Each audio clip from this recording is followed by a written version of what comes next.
அஸ்ஸலாமு அலைக்கும். Hi friends, எப்படி நல்லா இருக்கீங்களா?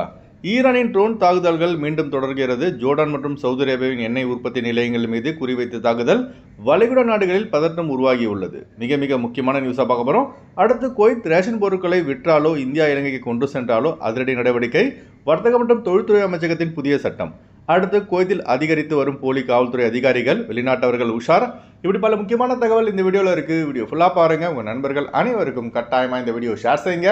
இப்போ வாங்க குவைத்துடைய மிக முக்கியமான நியூஸை பார்ப்போம். குவைத் மற்றும் பஹ்ரைன் ஆகிய நாடுகளில் கடந்த 4 நாட்களாக எந்த ஒரு ட்ரோன் தாக்குதலோ ஏவுகணை தாக்குதலையோ ஈரான் நிகழ்த்தவில்லை. இதன் காரணமாக விமான போக்குவரத்து எந்த ஒரு தடையுமின்றி செயல்பட்டு வருகிறது. ஆனால் தற்போது வெளியான புதிய தகவல்படி ஜோர்டானில் அமைந்துள்ள அமெரிக்க ராணுவ தளங்கள் மீதும் சவுதி அரேபியாவில் அமைந்துள்ள எண்ணெய் உற்பத்தி நிலையங்கள் மீதும் குறிவைத்து ட்ரோன் தாக்குதல் நடத்தப்பட்டுள்ளதாகவும் அதனை Saudi Arabian air defence system கண்டறிந்து இடைமறித்துள்ளதாக சவுதி அரேபியன் பாதுகாப்பு அமைச்சகத்தின் செய்தி தொடர்பாளர் துர்கி அல் மாலிகி அவர்கள் தெரிவித்துள்ளார்கள்.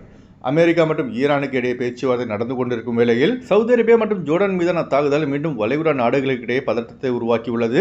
இந்த சம்பவத்துக்கு அமெரிக்கா மற்றும் சவுதி அரேபியாவின் பாதுகாப்பு படை தற்போது பதிலடி கொடுத்து வருகிறது.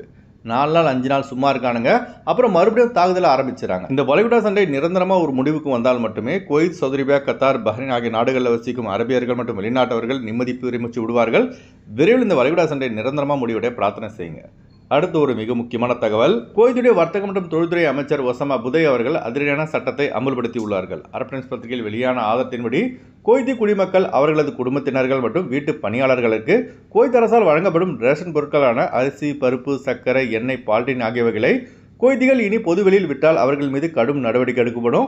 அதுபோல அவர்களின் ரேஷன் கார்டுகள் ரத்து செய்யப்படும் என வர்த்தகம் மற்றும் தொழில்துறை அமைச்சர் ஒசாமா புதை அவர்கள் எச்சரித்துள்ளார்கள். அதுபோல குவைத்தி வீடுகளில் பாபா கொடுத்தாரு, மாமா கொடுத்தாங்க, நான் வெளியில் 3 தினார் 5 தினார் கொடுத்து பால்டின் வாங்கினேன், இப்படி இனி யாராவது பால்டின்களையோ ஆயில் டின்களையோ குவைத்திற்கு வெளியே கொண்டு செல்ல முற்பட்டால், அதாவது தரை வழி பார்டர் கிராஸ் பண்ணி கொண்டு சென்றாலோ அல்லது விமான நிலையம் வழியாக கொண்டு சென்று பிடிபட்டால் அவர்கள் மீது கடும் நடவடிக்கை எடுக்கப்படும் வர்த்தகம் மற்றும் தொழில்துறை அமைச்சகம் எச்சரித்துள்ளது. அதனால் குவைத்தி வீட்டில் டிரைவராக பணியாற்றும் யாராவது குவைத்தி பாபா கொடுத்தாரு, மாமா கொடுத்தாங்கன்னு 10 தினார் 20 தினார் லாபம் கிடைக்குதுன்னு ஆசைப்பட்டு வெளியே விற்று மாட்டிக்காதீங்க. எச்சரிக்கையாக இருங்க. இந்த முறை பிடிபட்டால் உடனே நாடு கடத்தல் தாங்க. திருபாலக் விழிப்புணர்வுக்காக இந்த வீடியோ அதிகமாக ஷேர் செய்யுங்க. அதுபோல குவைத் அரசு யாருக்காக இந்த ரேஷன் பொருட்களான அரிசி, பருப்பு, சக்கரை, பால்டின்களை வழங்குகிறது என்றால் குவைத்தி குடும்பங்கள் மற்றும் அவர்கள் வீட்டில் வேலை செய்யும் ஹவுஸ் டிரைவர், தப்பாக், ஹத்தாமா, ஹவுஸ் பாய் ஆகியவர்களுக்கு சேர்த்துதான் இந்த ரேஷன் பொருட்கள் வழங்கப்படுவது குறிப்பிடத்தக்கது. அடுத்த தகவல். குவைத்தில் தற்போது போலி காவல்துறை அதிகாரி என கூறிக்கொண்டு ஒரு கும்பல் வெளிநாட்டவரிடம் கொள்ளை சம்பவத்தில் ஈடுபட்டு வருகிறது. அரபு டைம்ஸ் பத்திரிகையில் வெளியான ஆதாரத்தின்படி உம்முல் ஹெமன் ஏரியாவில் ஒரு வெளிநாட்டவரை இடைமறித்து அவருடைய சிவரடி காட்டுமாறு கேட்ட போலி வேடமிட்ட காவல்துறை அதிகாரி அவரிடமிருந்து 390 குவைத் தினாரை திருடி சென்றுள்ளார். இந்த சம்பவம் தொடர்பாக பாதிக்கப்பட்ட நபர் உம்முல் ஹெமன் காவல்துறையில் புகார் அளித்ததை தொடர்ந்து இப்போ அந்த போலி ஆசாமியை காவல்துறை அதிகாரிகள் தேடி வருகிறார்கள். அதனால குவைத்தில் உள்ள நம்ம ஆளுங்க உங்களை யாராவது இடைமறித்து உங்க சிவரடி காட்டு, பர்ஸ்த காட்டுன்னு கேட்டால் கொடுக்காதீங்க. அதற்கு மாறாக உங்க ஐடியை காட்டுமாறு கேளுங்க. இதை நான் சொல்லலைங்க.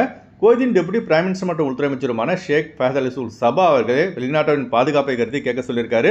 ஏனென்றால் வெளிநாட்டவர்களை பயமுறுத்தி பணம் பறிக்கும் கும்பல் குவைத்தில் அதிகமாக இருக்கு. குறிப்பாக பார்த்தீங்கன்னா அவுட்ரு ஏரியாக்களான உம்முல் ஹைமான், ஜஹரா, சாத் அப்துல்லா போன்ற ஏரியாக்கள்ல. அதனால குவைத்தில் உள்ள நம்ம ஆளுங்க அதிக எச்சரிக்கையாக இருங்க. அடுத்த தகவல். குறைந்த கட்டணத்தில் விமான டிக்கெட் எடுக்க விரும்புபவர்கள் ஸ்கிரீனில் தெரிகிற ஜியா டிராவல்ஸ் நம்பரை தொடர்பு கொண்டு விமான டிக்கெட் பெற்றுக்கொள்ளலாம். அதுபோல குவைத் செல்வதற்கான பிசிசி, கேம்கா medical, attestation, visa stamping, POE செய்து தரப்படுகிறது. அடுத்து குவைத்துடைய தினார் ரேட் பார்ப்போம்.